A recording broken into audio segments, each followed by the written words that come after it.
vincit, Christus regnat, Christus imperat. In the name of the Father, and of the Son, and of the Holy Spirit. Amen. Dear brothers and sisters, today we celebrate two martyrs of the Church, early martyrs. One is a Pope, Saint Cornelius, Pope, and Saint Cyprian, Bishop. They lived in the 3rd century and they died as martyrs almost on the same time. Saint Cornelius, the Pope, was beheaded in 253, while Saint Cyprian, suffered his martyrdom in 258. We are in a very particular moment now in the Church. In the 3rd century, the persecutions arose against the Christians and they were put to death. Decius, the Roman emperor, was at this time fiercely persecuting all Christians in Rome, but also in the other part of the Roman Empire, especially in Africa. Saint Cornelius became Pope, and while Saint Cyprian, a brilliant barrister, first was a convert, became a Christian baptized and then priest, and then he was appointed Bishop of Carthage in Africa and became also the Primate of Africa, since he was a great scholar and he wrote extensively on the faith, and his works today are still a great document of the Catholic faith. This persecution then was a great suffering for the Church.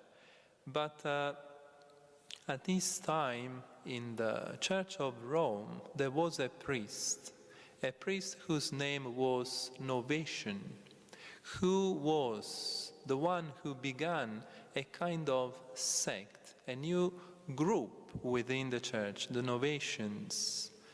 Basically, this priest was saying against the Pope Cornelius, even to the point of becoming an antipope, because he disagreed completely with the teaching of the Pope, that those lapsed Christians who denied the faith instead of facing persecution, martyrdom, were not able to be readmitted to the Catholic faith, even by doing penance. So they had to be left outside the Church, because the Church wasn't able, according to Novatian, to grant forgiveness to this lapsed Catholic. He was basically invoking this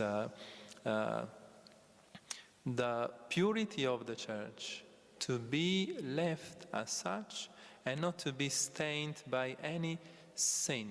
So Christians, lapsed Christians, staining the immaculate purity of the Church, were to be left aside, left outside the Church. But this wasn't the teaching of the Pope, and the teaching of Saint Cyprian as well in Carthage, in Africa. Both the Pope and Saint Cyprian as well were teaching that these lapsed Catholics, though stained by such a grievous sin to reject the faith, they could be admitted back to the realm of the Church while doing penance, because the Church has the capacity to grant forgiveness, and this is the sacrament of confession.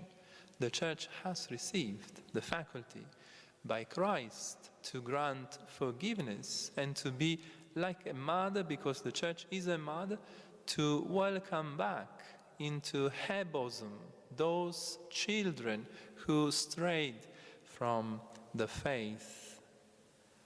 Saint Cyprian was teaching the same, but Novatian wasn't happy with this teaching to the point of becoming an antipope. And this schism caused by Novatian afflicted very much the church in this moment. You can imagine already a big persecution of all Christians, and then an erroneous, heretical teaching, dividing even more the church.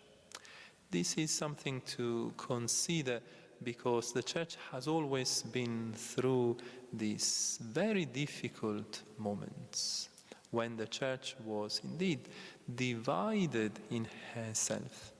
But what is truly important to consider is that we have the sound teaching of the Pope and Saint Cyprian, and their teaching was sealed in a way by their offering, their own offering, their personal martyrdom. That teaching, in a way, was sealed by the supreme testimony of both the Pope and the Bishop, by giving up their lives for the sake of Christ, for the sake of the Church.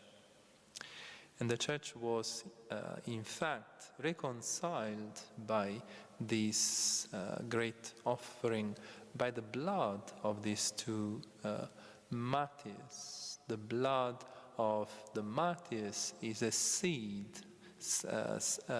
Tertullian wrote, of new Christians.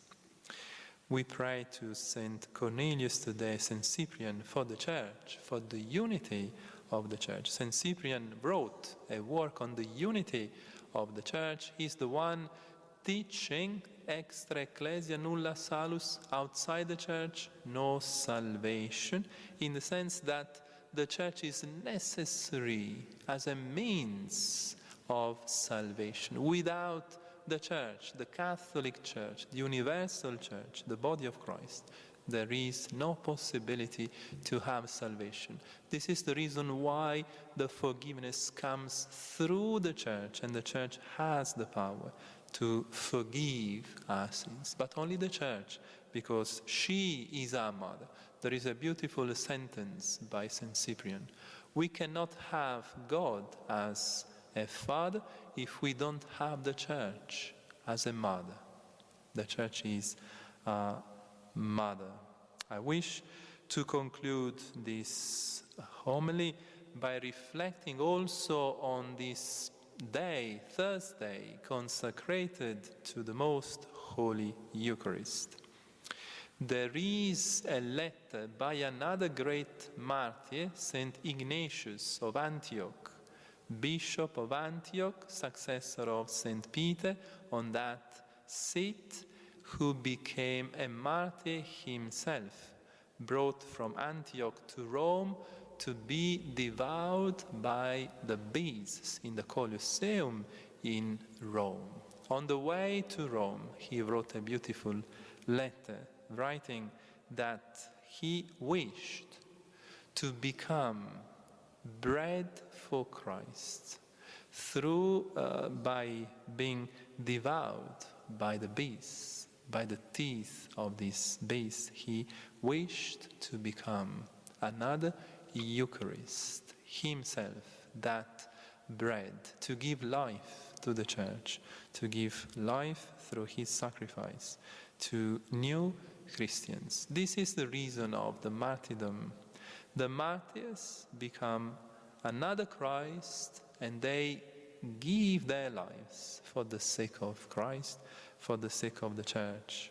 Today we adore in a very particular way the Most Holy Eucharist. On this day, we can reflect on this connection between the martyrdom and the Holy Eucharist, the love of Christ to the end. The martyrs are bread. They become bread to give life, as Jesus did with his sacrifice of salvation. In the name of the Father, and of the Son, and of the Holy Spirit.